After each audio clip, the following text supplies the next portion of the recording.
Thank you all so much for being here and for your patience today. I know this is the third day of your attendance at NTA, and they saved us for the last day for the afternoon. But we do have some very important information for you all today, so we ask for your attention for the next hour so that we can give you all a great start in the Teacher Excellence Initiative, or what we refer to as TEI. We have a panel here to assist us as well, comprised of principals, campus instructional coaches, and teachers from across the district. I will allow them to introduce themselves. Good afternoon, everyone. I would stand, but my girdle is kind of, My name is Mrs. Anika Few. I am a 5th grade reading language arts teacher, social studies as well, at Thomas Talbert Elementary School in Dallas. Woo! Good to be here. Good afternoon, welcome. My name is Ravina Sanchez, and I am the principal of Julius Dorsey Elementary School. Good afternoon, I am June Malone. I'm the campus instructional coach at Garcia Middle School, and it's good to be here with all my folks. Good afternoon, my name is Jonathan Smith, the very proud principal of the David W. Carter High School in the Dallas Independent School District. Go Cowboys! Hello, my name is Claudia Castro. I am a teacher at Larry G. Smith.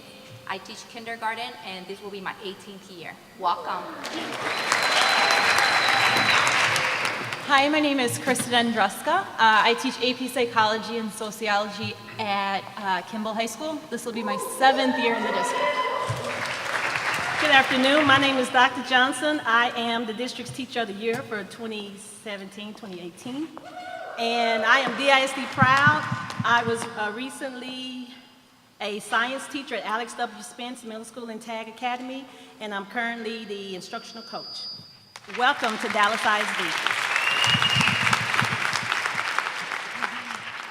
So we just would like to thank our panel for taking time out of their busy schedules today to join us so that they could assist us in giving you information about TEI. I guess before we continue, we will introduce ourselves. My name is Rashonda Betts. I am DISD proud. Not only am I an Aggie, but I'm also a Lincoln Tiger. Come on, Lincoln, I know we're in the house. We're in sunny South Dallas. So I am a Tiger. I've progressed through DISD, so I am a DISD product. I once sat where you were some 17 years ago, back in 2001, in new teacher induction. I went through the Dallas AC program. So I've been in DISD as a teacher, as an instructional coach. I left for a brief period to become an assistant principal, but you know how it is. There's no place like home, right? So now I'm back in Dallas ISD. I've been here about a couple of months, and I'm now a part of the fabulous TEI team. So I'm going to toss it over to my fabulous manager, Susie. Hi, and welcome again, new teachers. My name is Susie Smith. I joke that I did not graduate from a Dallas ISD school, but I got here as fast as I can. I am in my 16th-ish year, if my gray hairs are being counted correctly. I was an elementary school teacher, instructional coach, did a lot of turnaround work with one of our fabulous panelists back here, and transitioned to central staff, and now manage the design and implementation of our employee appraisal tools, including our excellence initiatives in the district. Rashonda and I and our panel behind us today will have a bit of time to get deep with you in a system that I tell folks all the time as I speak with stakeholders is 5 miles deep and probably 15 miles wide. May have gotten that backwards. So this is the beginning of a conversation about the Teacher Excellence Initiative, or TEI, which is your evaluation system in the district. So we'll have a brief amount of time with you this afternoon to talk about how, for 10,000 plus teachers in this district, we define what effective, excellent teaching looks like. We support you through ongoing professional growth. And then finally, unlike any other district in the state of Texas, we reward excellence and effectiveness in the classroom through strategic compensation. So again, lots to cover. This is the beginning of a conversation. You'll have much more introduction, learn much more about how this is implemented on your campuses through your PD weeks and support in the coming weeks on your campuses. So I think I already kind of covered any good training begins with a lesson objective. Our 4 aims here. Primarily, I want you to have a core knowledge for why we have invested in the TEI. Understand that defining, supporting, and rewarding excellence components. Really get to know the teacher performance rubric. And if you didn't pick up a copy of the teacher performance rubric outside as you came back in from lunch, I want you to make a note to grab one on your way out. Again, you'll be seeing that and it should really focus in your work this year as a teacher. And then finally, we'll dig into the compensation system and talk about how we support you as a teacher in the Dallas Independent School District.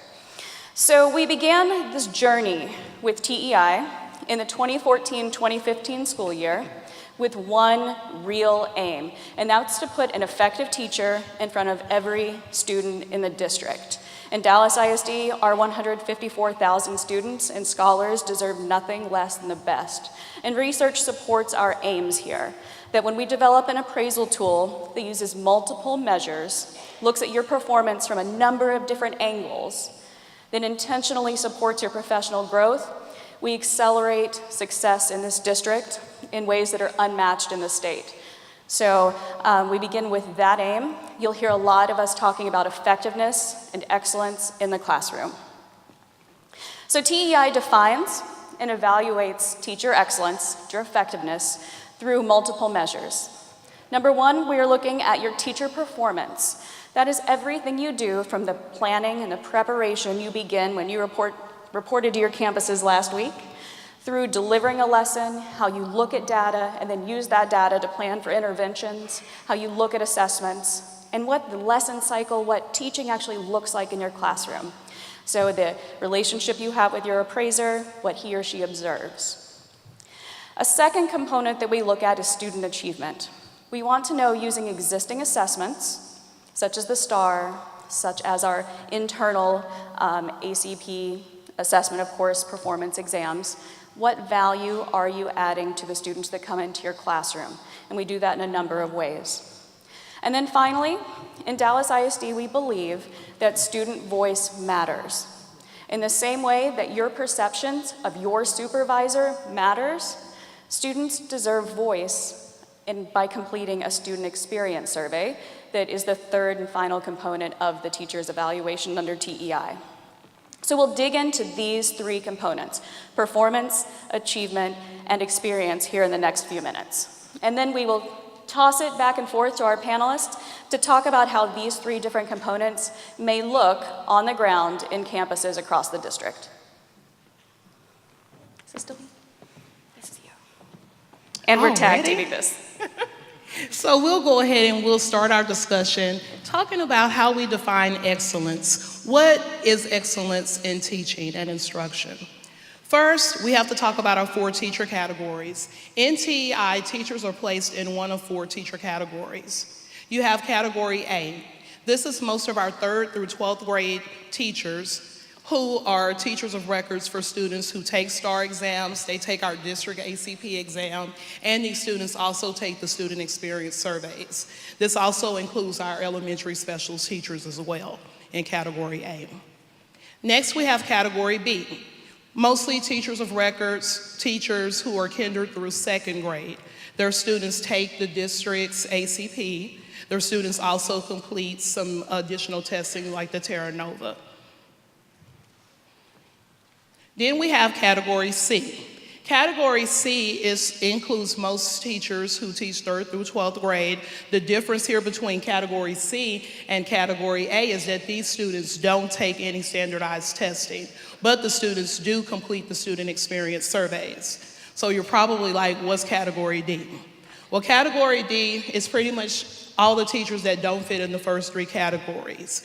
Though these are teachers whose students don't take any standardized assessments, so no STAR, no district ACP, no Terra Nova, and the students don't do the student experience surveys. So category D teachers, these are teachers like our pre-K teachers in the district, our SPED inclusion teachers, and also our TAG or gifted and talented teachers are included in this category. Most, if not all, teachers on a campus will be evaluated with TEI, with very few exceptions.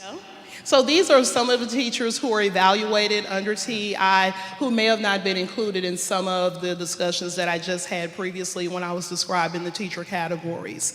So one of the biggest differences that you'll notice here at the last one, the middle school JROTC teacher is evaluated under TEI, while the high school JROTC teacher is not evaluated by TEI. So this is just a few of the teachers who don't use TEI, but they will use our alternate method of evaluation, which is the 3R tool. Or if you're a media specialist, you would use still the LPDOS.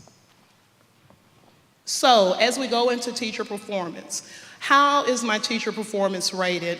What is it that they're looking at? When you all came in, as Susie explained, you all should have gotten a copy of our TEI teacher performance rubric. If you didn't get that, please put your hands on that and get that before you leave, because that will be a key part of helping you to improve your instruction throughout the school year. And as she said earlier as well, you're going to look at the TPR and actually look at the TEI system a bit more in depth when you get into your campuses. So we'll go ahead and we'll look at the TPR now. Go ahead and start at the top left. It's comprised of 4 domains. Domain 1 pretty much looks at the teacher planning and preparation. Domain 2 looks at student achievement, student instruction, should I say. Domain 3 looks at the classroom environment. And then Domain 4 evaluates the teacher and your professionalism. So in the district, we really put a lot of weight into domains 2 and 3, because who's impacted by instruction in the classroom environment? The students. So that's what we look at the most. So those 2 domains are weighed just a bit more heavily than domains 1 and 4. So you're saying, what is this TPR, or what is this teacher performance rubric? This is pretty much a breakdown of what it looks like, and if you have it there in front of you, I'll just walk you through it really quickly. You're going to start off with one sentence that's pretty much going to describe the essence of the domain. Within each of our domains, we have various indicators. So you'll also see an indicator descriptor that tells you a bit more about what that domain or what this indicator is diving into. You'll see the definition to describe the meaning of each indicator. You'll also see a list, and please, if you need to highlight it, circle it. These are the essential teacher skills and actions. These are the things that your administrator is looking for when they come into the classroom. They're looking at you and they're looking at your students, and they're really looking at what actions are you doing. And then over to the right, you'll see the performance ratings. We warn people, don't look at the performance ratings first. It's important to understand what it is that you need to be doing in the classroom, which is the teacher skills and the teacher actions. And then you can evaluate how well you're doing those things by looking at the performance ratings, not the other way around. Within the rubric, we have clarified language within each performance rating, which really informs us and informs the administrators as they're evaluating you as to where you fall into the performance ratings. Sorry about that. So, are you all ready to do a little bit of work? Yes. I ain't hear everybody. Are you ready to do a little bit of work? All right, and it won't be hard. This is going to be a somewhat fun activity. If you have your rubric, if you would, go ahead and turn to indicator 3.2. That is located under domain 3. And what we're going to do is we're going to see this domain in action. So we'll take a look at a teacher. It'll be a very short clip, 3 to 4 minutes. We'll take a look at this clip, and I really want you to read through those teacher skills and actions as they're preparing the video. We're not grading the teacher. We're not saying he got a 2 or he got a 1, but I really want you to focus on what the indicator says here as far as the behavioral expectations, and I want you to take a look at how the teacher is delivering that. How is she preparing her students to understand the expectations for their behavior?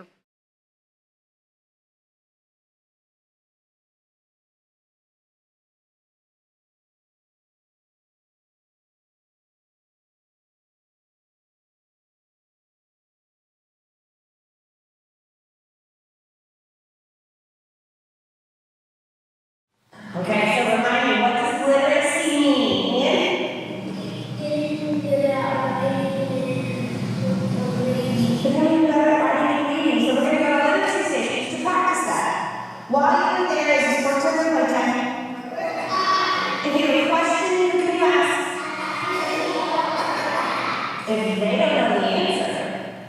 to me? But who can? Show me what to do if you need to go to the restroom. Show me what to do if you need to do water. Okay, let's get started. They've already been switched. You know what to do.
All righty. Kinder videos just make you feel all good inside, don't they?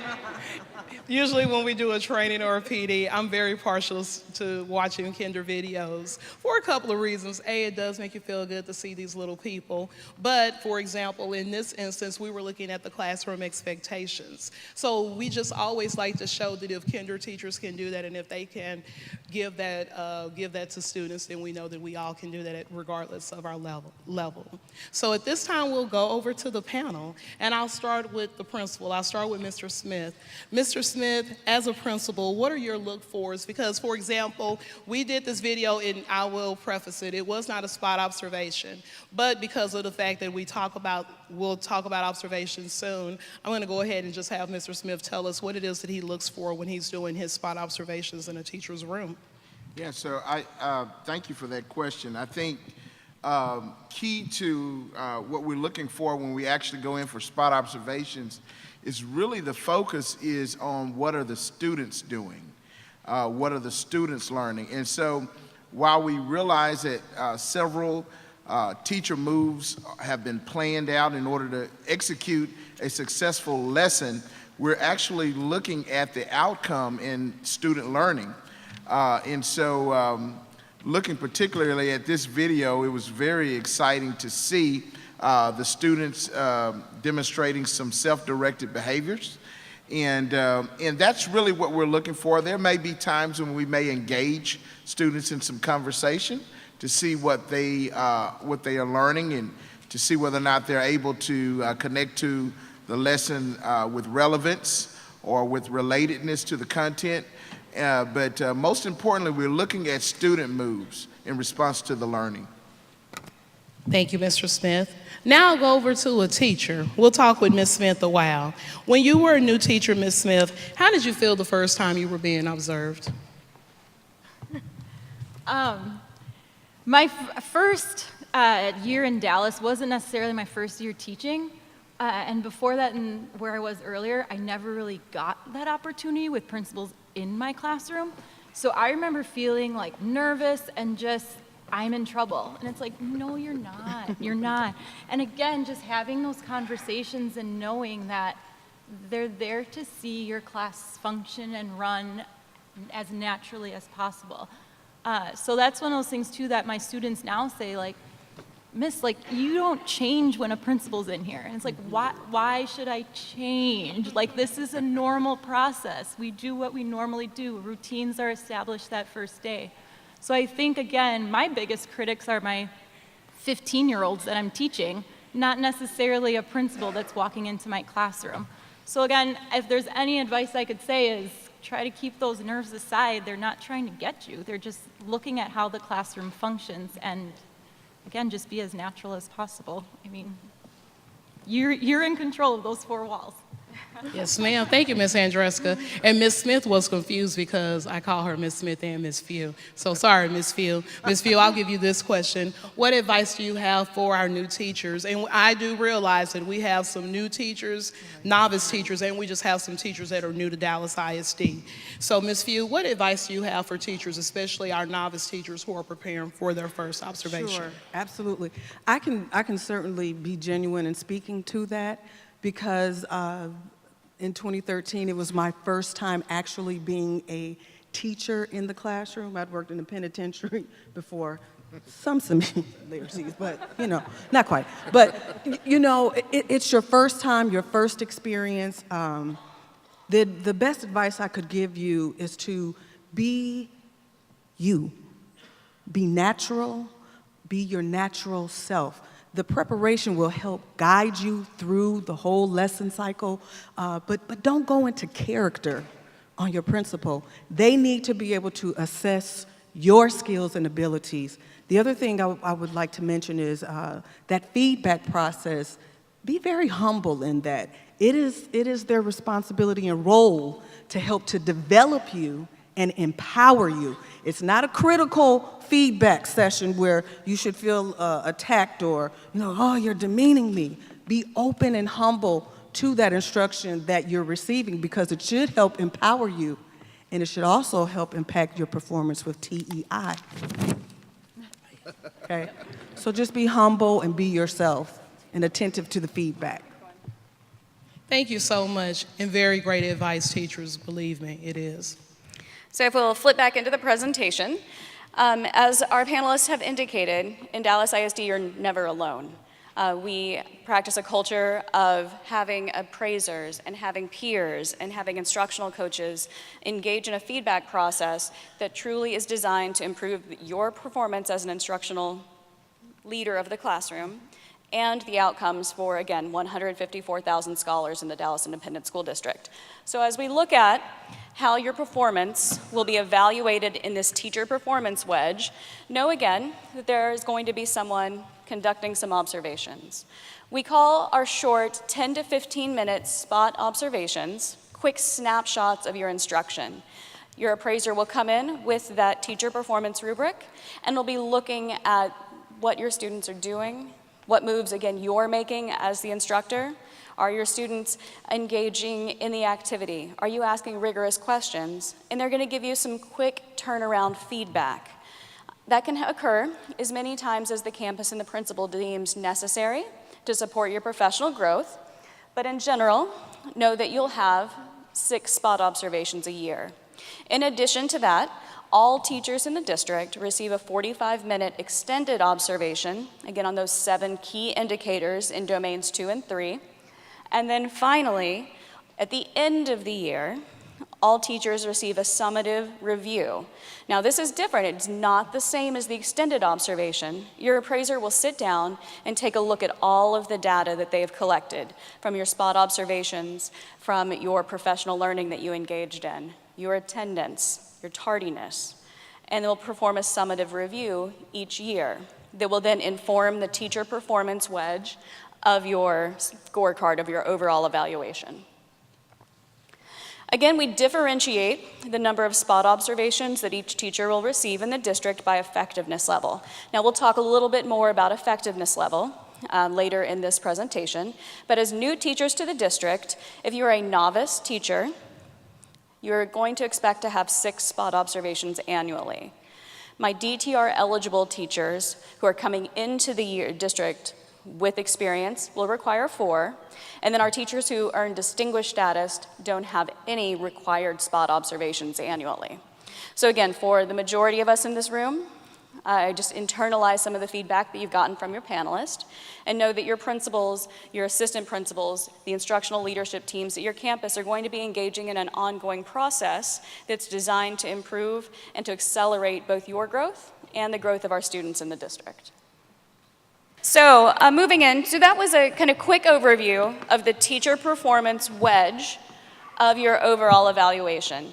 If you remember back to the categories that Rashonda described, the teacher performance wedge encompasses 50 to 80% of the teacher's overall evaluation, just depending on the category in which you're placed.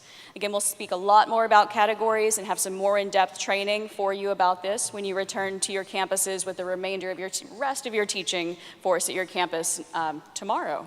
Actually, it's tomorrow. So let's move on to the second wedge. Again, we use multiple measures to give us the most comprehensive, accurate, fair evaluation of a teacher's performance that is possible. The second piece we talk about is the student achievement wedge. And in the student achievement wedge, there are 2 components that regardless of your teaching assignment or teaching category that you will have. The first of those is your school STAR measure that is designed intentionally to recognize the work that you do collaboratively as a campus to grow students. The second piece that all teachers have is their student learning objective, their SLO. And Rashonda will speak a bit more about SLOs in just a minute. The SLO is a goal that you set for yourself and measure and progress monitor towards completion throughout the school year. Now, in addition to that, teachers in categories A and B use, again, existing assessments that are utilized across the district to take a look at student growth and student outcomes. Those include STAR, ACPs, Terra Nova and Supera, and TELPAS. When we look at student achievement, we take a look at those different assessments. And then teachers have an opportunity to gain points towards their evaluation in 3 ways. The first is what I would consider a most traditional snapshot of a teacher's effectiveness. It's what percentage of your students achieved a certain standard on a test. So taking a look at that 4th grade STAR writing test, what percentage of my students made it to MET standard? We call that a status metric. And now that is one way to look at it. That's certainly one of the ways that our state looks at effectiveness. However, what that measure doesn't recognize, and what you as teachers already know, is that our students don't all start in the same place. So we add 2 additional measures that are designed intentionally to recognize where a student starts and then measure growth throughout the school year. The first of those is called a Classroom Effectiveness Index, or CEI, and the second is called an Academic Peer Group. A CEI is a measurement that takes a look at all of your students and then compares them using different demographic data to like classrooms in the district, and then generates quite literally a number that represents the amount of growth that your students made using prior year's assessments. The second value-added measure takes a look at specific groups of students within your classroom, groups of students that are Susies, and compares them to other groups of Susies in the district or other groups of Rashondas. And we're looking at how are your students benefiting from your instruction regardless of their starting point. You have a student that grew 20 percentage points from 4th grade to 5th grade, but he or she still didn't meet that standard. But we want to recognize the work that we're doing to push those students and send them on a trajectory where they eventually get there And on the other hand, where you're taking your students that are at the very, very top of the performance range and continuing to push them. So those two measures are the most critical in our district because we're looking at not just what percentage pass, but what percentage are showing growth. And a teacher earns points based upon those different measures. And again, we can go into much more detail about the Student Achievement Wedge, and you'll learn more about this on your campuses. Okay, also included in this student achievement is the SLO, or we call it the SLO, but it's the student learning objective. So this is the part that you as the teacher, you have the most control over. It is designed by the teacher, the students are selected by the teacher, you choose the objective or you choose the skill that you would like the students to be evaluated on, you measure where they are at the beginning of the year, so you develop that assessment, and then you assess them again at the end of the school year so that you can look at the growth. The purpose of the student learning objective, or the SLO as you'll hear it referred to when you get onto campus, is just so that we can have conversations about students, so that we can have conversations about their performance and what's working for them and what's not working for them. And I know you see it there in bold. It's not just an exercise in compliance. It's not about doing the SLO just because, oh, they said I have to do the SLO again and I have to do it every year. No, it's something that you can truly use. It should be very meaningful to you so that you can truly look at where are my students on a particular skill and how am I going to help them close the gap so that they can grow by the time they reach the end of the year. So remember that the SLO is a measure of the teacher's impact on student learning. It should be a high quality goal that is set for a certain set of students, and it is set between the evaluator and the teacher in the fall. And we're going to go into the goal setting conferences in just a moment, but that's something to keep at the front of your mind because this is something that you'll have to tackle pretty immediately upon beginning school. In addition to the SLO, you also have your professional development plan, or what we refer to as the PDP. That is also submitted and discussed during that initial goal setting conference that you have with your administrator at the beginning of the school year. The PDP is the easiest. It's just, you have to take professional development, right?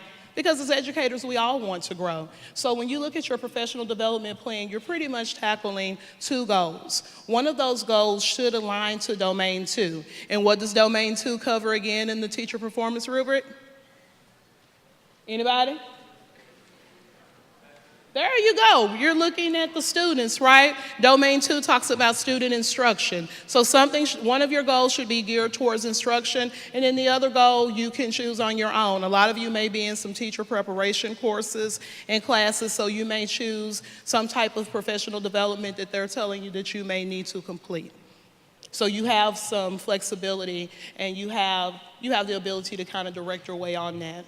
I'm going to go back to the SLO just for a moment because it just gives me an opportunity to kind of just put something in there in case you hear it when you get to your campus. One of the things that you do have to remember with the student learning objective, you may be moved as a teacher to another grade, to another class, and it may happen after you've already done your student learning objective. What will happen if you move, if you go into a different assignment, you'll have enough time, or you'll be given time, I believe it's about 30 days, to complete another student learning objective for that new set of students. And that's just a disclaimer that I like to put out there because we want everyone to be able to get those points, but it means that you have to do what it is that you need to do so that you can make that happen. And another thing that I will interject in that as well is when we talk about the teacher categories, maybe at the beginning of the school year, you start out as a third grade self-contained teacher teaching reading, math, science, social studies, but then something happens, right, and you're moved to second grade. So it's also possible that your teacher category can change throughout the year, so the way that your effectiveness is measured may change. And you'll hear more about that when you get onto campus next week. So some notes on the goal setting conference. All teachers will participate in that conference, and you will meet with your educator. You should do that sometime in the month of September or by early October. They will ensure that anyone who's hired late gets this done. They have 15 instructional days to get it done once a new employee is hired onto campus. During those goal-setting conferences, you can talk about a lot of things, but two of the major things that should be discussed in that conference is your student learning objective, your SLO, and then of course your professional development plan. So let's go back to our panel so that they can talk about the goal-setting conferences. I'll start off with a teacher. So how does the SLO help you to inform your instruction and your students? For me, in kindergarten, the SLO helps, the student learning objective helps me see where my students are at the beginning of the year and set an attainable goal of where I want them to be at the end of the year. In my school, we use iStation, which is a program that is data-driven. It's aligned with the state standards and it's research-based. So I love it because it's very easy to monitor student progress on a monthly basis. And then from there, I can do my interventions with the students as they need it. Thank you so much for that response. We certainly appreciate it. I lost track of where I was, so please forgive me. I'll go ahead and ask another question of the panel as well. I'll ask a question of Ms. Sanchez. Ms. Sanchez, as you do these conferences with your teachers, how do your discussions go in your goal-setting conferences?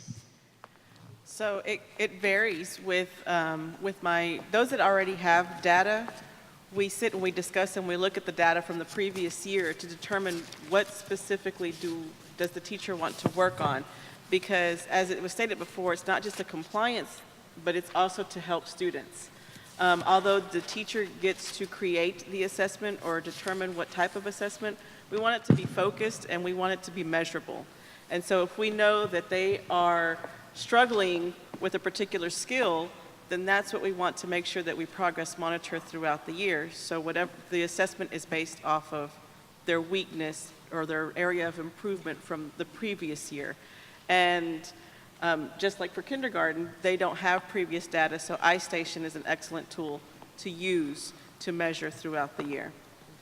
And when we're meeting with teachers, that's exactly what we're doing, is we're talking about the SLO, the point system, because there's a total of 5 points that you can receive from the SLO. So in the initial goal setting, the max points you can receive is 2. And then once you do your goal accomplishment at the end around April, then the max points you can receive is 3. So it's a total of 5 points that can be added to your scorecard at the end of the year for your TEI evaluation. Thank you, Ms. Sanchez. And I'm going to pick on the lone CIC, Ms. Malone there. The CIC is your campus instructional coach, and they are a great asset to the campus. Please find your CIC and please let them know that you need help and that you want help. As a CIC, Ms. Malone, how do you support teachers as they prepare their student learning objectives and their PDPs and they prepare for these conferences with their evaluators? Well, for the SLO, we definitely look at the rubric and see, are we following everything on there so we can gain the maximum amount of points. And so with your SLO, as your CIC, I definitely want to look at your assessment. I want to look at the kids that you picked, that you chose for your assessment. I don't want you just picking all the kids who failed STAR the previous year. That's not the case. You want to grow a wide range of students. So I want to be able to have a one-on-one conversation with you so you can choose the right students, choose the right assessment, and also make sure that your assessment is aligned to our campus goals.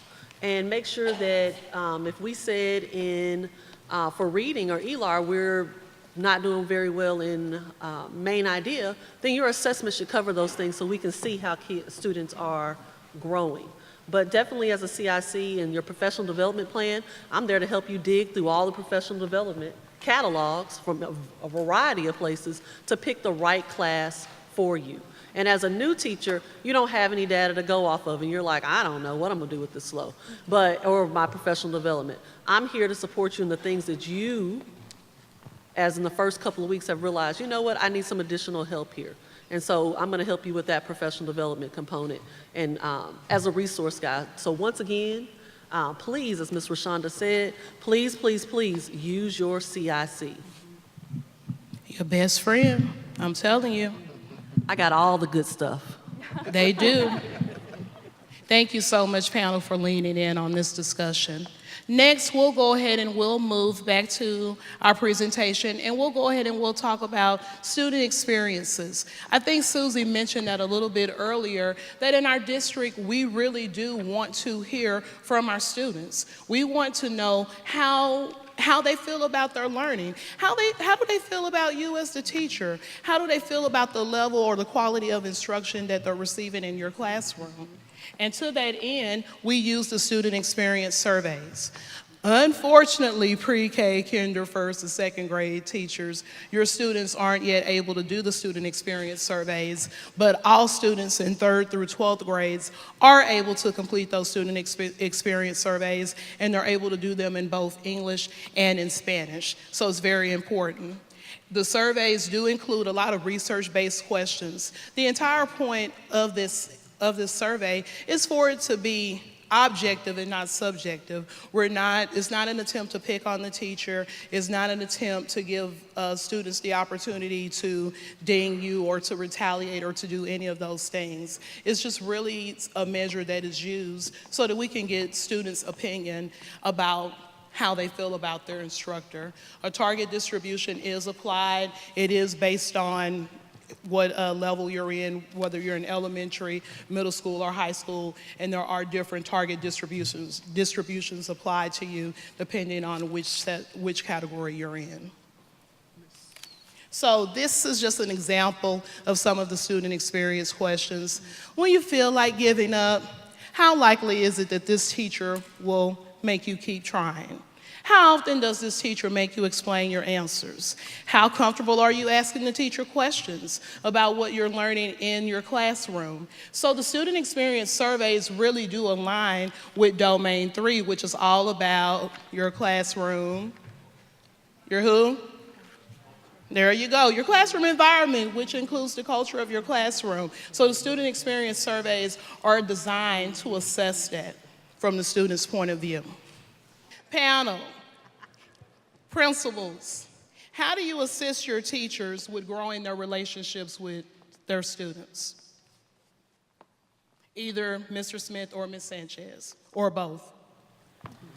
I will say that one of the most important things is building relationships with your students. I don't know how to emphasize that enough. I recently went to an institute, and there was a student panel. And every single student on that panel, when asked what do they remember the most and what impacted their learning the most, was their relationship with their teacher. That is going to be crucial in student success. So we need to make sure that we cultivate that from the first day of school. You want students to feel welcome. You want your school and your classroom to be inviting. So please make sure, that is very crucial, that you build those relationships, because from there, those students are going to come up to your expectations. Yeah, and I just wanted to connect with what's been shared regarding building relationships. It really starts with you getting to know your students. And I think that's paramount, that you take the time to really get to know your students, but not only getting to know them, know their background, know their families, but also giving them a window into getting to know you. And so being vulnerable enough to be approachable and be accessible to the students is key. And what I encourage you to do is build in some opportunities throughout the year where you'll have one-on-one conferences with each student. That gives that student the opportunity to really have that feeling that you really care about their academic success and beyond. Thank you so much, Mr. Smith. Ms. Andreska, I'm going to shoot down to you as a teacher because you've been in the district for quite a while, so you've had the student experience surveys. How do you use those surveys because I know we do them at the end of the year, and then you have the results, so you may not be able to make any changes for that year, but for the next year, how do you use your results to help you create a better climate for your classroom? Again, I always think of it, my kids are my biggest critics, to tell you the truth. But again, just establishing that from day one, and I even have it written down, building those relationships. Some of those questions, there was one that said something about, like, is what you're being taught in class, do you talk about it in the real world? And that was one of them that when we first started using these surveys, it was lower than what I had expected. And I teach social studies. I'm like, what do you mean we're not talking about things that are existing in the real world? That's what we do every day. So again, it's how those things are worded, but that following year, I was able to make those connections. Again, just having experience in a social studies classroom, of course my kids aren't talking about World War II at the lunch table. But again, getting them to realize, well, you might be talking about things that are going on in the world right now, in your lifetime, that's still making those connections to real world. And again, these student surveys, something that a lot of even the teachers that I'm closest to freak out about it when it comes up. And it's one of those things where it's like, from day one, if you've established those relationships, that shouldn't even be an issue. That's just a change in schedule for that day. That shouldn't be I am a nervous wreck that day. So I wouldn't, if you're doing what you're supposed to from day one, I wouldn't be nervous about those. The kids, if they respect you, you'll be fine. Thank you, Ms. Andreska. I'm going to shoot it down to you, Dr. Johnson, real quick before we close out on this section, because I think it's important as a person who's been a teacher and you're now about to become a CIC. How can you as a CIC really help teachers take their survey results and use it to improve and use it to make those needed changes in their classrooms? The survey results are data, and I would actually conduct PDs for them to see how they can use that data to drive instruction in the areas where they would need to grow, to just build on different strategies to help them be successful in that part. Thank you so much. Okay, and now I think we're getting to the nitty-gritty details. Here in the next few weeks, you're going to hear quite a bit on your campuses about the release of TEI scorecards. Annually, we take each one of these components that we have elaborated on this afternoon: performance, achievement, and experience. And those are combined based upon those category weights that we described early in the presentations and generate an evaluation rating and an effectiveness level that's reflected in a TEI scorecard. As new hires into the district this year, you won't receive your first TEI scorecard until September of 2019. So you almost have to fast forward a year. But know that it is definitely an anticipated time of year, because in Dallas ISD, we utilize that TEI effectiveness level to determine compensation for that teacher. So as we talk about rewarding excellence, we really are describing how we utilize strategic compensation for teacher salaries in the district. And in essence, what we're looking at is that teaching is one of the few professions where you teach for years and years and years and build your tenure and end up at the highest salary quite literally at the end of your career.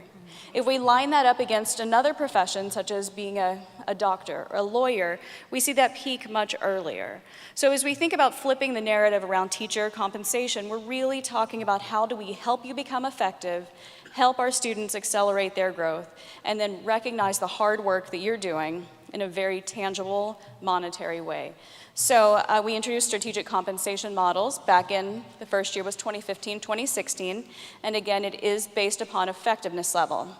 Now I'll talk here about the Distinguished Teacher Review, because this is going to apply to many of us sitting in this room. Every year, as a part of this scorecard release, the top 30% of teachers in each category are eligible to apply for the Distinguished Teacher Review. This is an application and essentially an essay process where we look at not only your effectiveness in the classroom and the impact you have on your students, but the outcomes and activities that you are doing to grow your campus and the profession as a whole. If you are identified as eligible to apply for Distinguished Teacher Review, you go through an additional review process where we're looking at your contributions in leadership, primarily at the campus, your lifelong learning, and your contributions to the profession, how you're impacting other educators and education policy.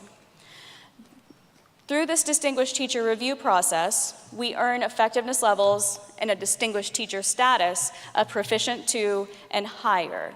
So we're aiming to be distinguished teachers in the district. That's all of our goals. Now, this is a critical piece for anyone in this room who is coming into the Dallas Independent School District with at least 2 years of service, because there are some rules applied with a Distinguished Teacher Review. Teachers must have at least 2 years of service to qualify for those upper effectiveness levels. However, for my veterans in the room, again, my teachers who are coming back to Dallas or coming to us for the first time with at least 2 years of service are eligible to apply for DTR in this first year, essentially if you're nominated by your principal. So I want you to think and keep it in your radar. Run those, how many years do I have on my fingers? And I want you to talk to your principals here within the next 6-8 weeks about the Distinguished Teacher Review. Because this means you can come in, you can apply for DTR, you can go through the application process, and then if you meet the other criteria for your first scorecard in September 2019, you can accelerate all the way up to those top tier of those effectiveness levels. So if you remember nothing else today, remember that if you have at least 2 years of service, you may be eligible for DTR in the first year. We're going to skip on to, is this our video, Rashonda? We have quite a number of good resources, exceptional resources, I would say, on our TEI website to tell you more and give you more information about the DTR process and supports and resources for that. Our TEI website's pretty comprehensive. If you want to visit us at tei.dallasisd.org, we have quite a number of vignettes that will help give you more information about DTR. We're going to watch one of them, but for the sake of time, we're going to go right past it and go right back to our panel. So just imagine that you watched a video of different teachers who are DTR in our district, and they talked about how great DTR was, and they talked about how it really allowed them to really get the credit for all the things that they do, and it caused them to think about how they could really contribute to the growth of their campus and the other teachers. Just imagine that you saw all of that. And then we're going to go ahead and go to our panel over here. Ms. Castro, I'm going to start with you because Ms. Castro has been identified as a DTR teacher, so she has successfully gone through that process. As a DTR teacher, what does being a DTR teacher mean to you, and how does being DTR set you apart from your other peers? Being DTR to me means more than just being a leader. It's being a role model, being a teacher of teachers. It means being persistent, resilient, dedicated, and committed to the constant pursuit of excellence. It means having a growth mindset and setting a high bar, not just for yourself, but for your students and for your colleagues. Being a DTR teacher sets you apart because it transforms you. Having to go through such a rigorous process pushes you to grow no matter where your skill level is. I had always been an excellent student, hardworking, and with the best intentions to make the world a better place. But I was very, very shy.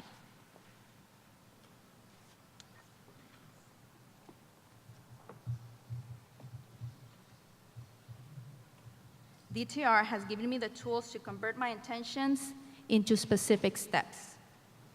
The leadership skills I'm acquiring transcend into my personal life, and I am now more confident, risk-taker, and decisive. I'm learning that the more time I spend outside my comfort zone, the more my comfort zone expands. TEI is not just an evaluation system. It is about developing leadership in teachers, leadership that they can then instill in students, parents, and other teachers, and empower them to be those change agents the world needs, equipped to conquer 21st century challenges and expectations. Thank you, Ms. Castro. I'm going to go ahead and shoot that same question down to Dr. Johnson because Dr. Johnson is a DTR teacher as well. Okay. Let's see. When DTR first started, I was part of that process.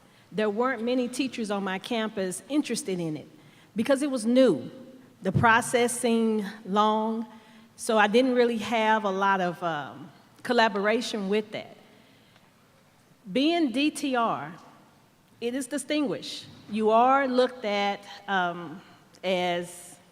you are seen as a model for excellence.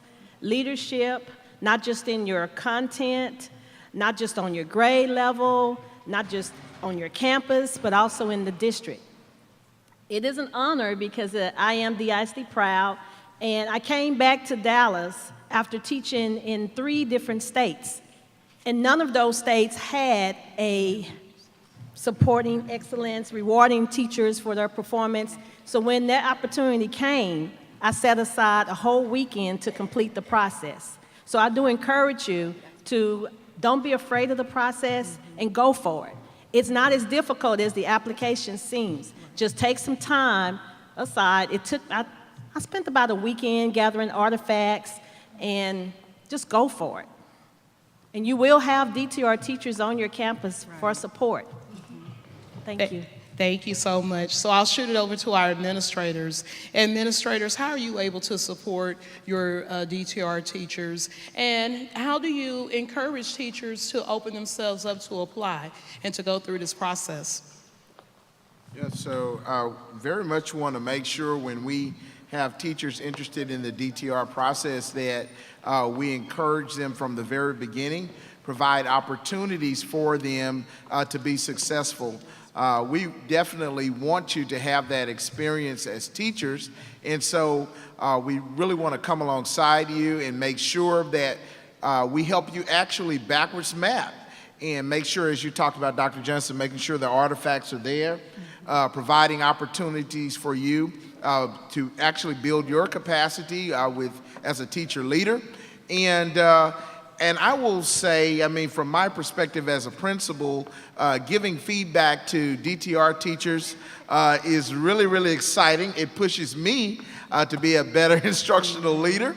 But together we are able to thought partner on ways to be innovative in the classroom and take your instruction even to a higher level. So I always enjoy working with DTR teachers. Thank you all so much for your responses about DTR. In the sake of time, we're going to go ahead and push forward into supporting excellence. None of what we do in TEI matters if we're not supporting all educators as they push towards excellence. So the beautiful thing about our district is we have supports built in to meet teachers where they are, whether they're a novice teacher or if they're an experienced teacher who may be DTR. There is always an opportunity to continue to grow professionally in our district, and we do provide those opportunities to grow and we do support your excellence through TEI and also through our teaching and learning department. So as a teacher, you may be, as a newer person, especially if you're novice, you may be, where do I start? Where do I begin? These are just some of the places where you can start, but there's so many more. There's so many resources out here to help you and to help develop you into being the very best that you can be. We are ending with this quote, an investment in knowledge pays the best interest, because it's true. You're not only making an investment in our students and our future, but you're also making an investment in yourself. And we appreciate you all joining our district and joining us and helping us to continue the fight to giving our students the very best that we can give them on a day-to-day basis. And then if we'll flip up the last slide, just so that you've got some contact information or can write down the website. Again, you'll hear much more about TEI in the coming weeks in your campuses. Know that each campus has identified a TEI expert. That is someone who is a teacher just like you, that is, has a very high level of knowledge about the system. So we urge you to reach out to that person, give us a call. Check out tei.dallasisd.org, and we are happy to answer any questions, whether email or by phone or by website that you choose to submit. We are very, very invested in your success in the district. Thank you again for your time this afternoon, and we look forward to getting to know you. And thank you to our panelists. Yes, can you please give our panel a hand? Thank them for coming, giving up time out of their busy schedules to join us.